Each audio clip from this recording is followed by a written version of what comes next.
Assalamualaikum warahmatullahi wabarakatuh. Alhamdulillah, assalatu wassalamu ala rasulillah wa ala alihi wa sahbihi wa mawalah wa la hawla wa la quwata illa billah.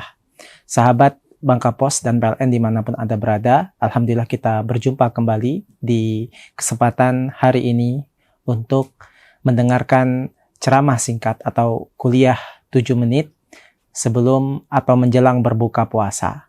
Dan kita insya Allah pada kesempatan ini dalam beberapa hari ke depan kita akan membahas tema-tema yang menarik seputar hadis-hadis pilihan yang akan saya sampaikan kepada pemirsa semua agar kita semua bisa mendapatkan faedah bagi kita semua sambil menunggu berbuka puasa. Sahabat Bangka Pos dan PLN dimanapun berada, pada kesempatan hari ini saya akan membawakan sebuah hadis tentang keikhlasan, yaitu hadis yang diriwayatkan oleh Abu Hafs Umar bin Khattab radhiyallahu anhu. Beliau mengatakan, kata beliau, sami'tu Rasulullah sallallahu alaihi wasallam yaqul, aku mendengar Rasulullah SAW bersabda, innamal a'malu binniyat, sesungguhnya amal itu tergantung dengan niat, wa innama likulli imri ma nawa, dan sesungguhnya setiap orang mendapatkan balasan sesuai dengan niatnya. Faman kanat hijratuhu ilallahi wa rasulih, barang siapa yang dia hijrahnya karena Allah dan Rasulnya, fahijratuhu ilallahi wa rasulih, maka hijrahnya untuk Allah dan Rasulnya.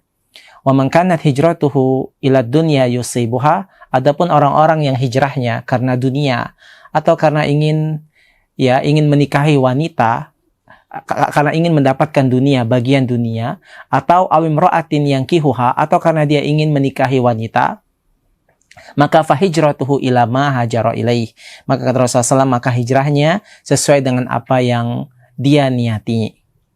Maka ikhwafidin rahimakumullah, hadis ini adalah hadis yang sangat agung yang mengajarkan kita untuk ikhlas dalam beribadah.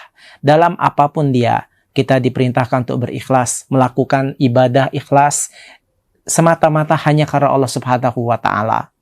Apa definisi ikhlas? Ikhlas artinya seseorang melakukan ibadah karena Allah Subhanahu wa ta'ala. Bukan berarti ikhlas itu melakukan ibadah tanpa ada niat, atau kata orang 0, 0, ya, motivasinya yang penting beramal saja. Tidak. Tetapi ikhlas definisinya seseorang melakukan ibadah hanya karena Allah Subhanahu wa ta'ala. Semakna dengan ibadah hanya karena Allah Subhanahu wa ta'ala ketika seorang beribadah karena ingin mencari pahala, itu termasuk ikhlas. Orang yang beribadah karena ingin mencari surga, itu juga ikhlas. Orang yang beribadah karena ingin mencari akhirat, itu juga ikhlas. Lawannya adalah riya atau syirik. Di mana riya dan syirik, mereka beribadah karena mencari dunia. Dia beribadah karena ingin pamer kepada orang. Dia beribadah supaya dipuji orang. Dia beribadah ingin mendapatkan bagian dunia, maka ini adalah lawan dari ikhlas. Maka selama para pemirsa semua melakukan ibadah karena Allah, selama motivasinya adalah untuk mencari pahala di akhirat, selama motivasinya adalah ingin mencari wajah Allah, yaitu melihat wajah Allah, karena di hari kiamat nanti bagi penghuni surga mereka bisa melihat wajah Allah, di mana pada saat itu, nikmat yang paling nikmat di surga adalah bisa memandang wajah Allah Subhanahu wa ta'ala. Allah berfirman, wujuhu yawma idzin nadhirah ila rabbiha nadhirah. Pada hari itu, orang-orang penghuni surga wajahnya berseri-seri. Kenapa? Ila rabbiha nadhirah. Karena mereka bisa melihat wajah Allah. Nah, selama kita melakukan ikhlas karena Allah, semata-mata mencari surga, maka itulah yang dinamakan ikhlas. Para pendengar PLN dan sahabat Bangka Pos dimanapun Anda berada, maka hendaklah kita ikhlas dalam ibadah kita.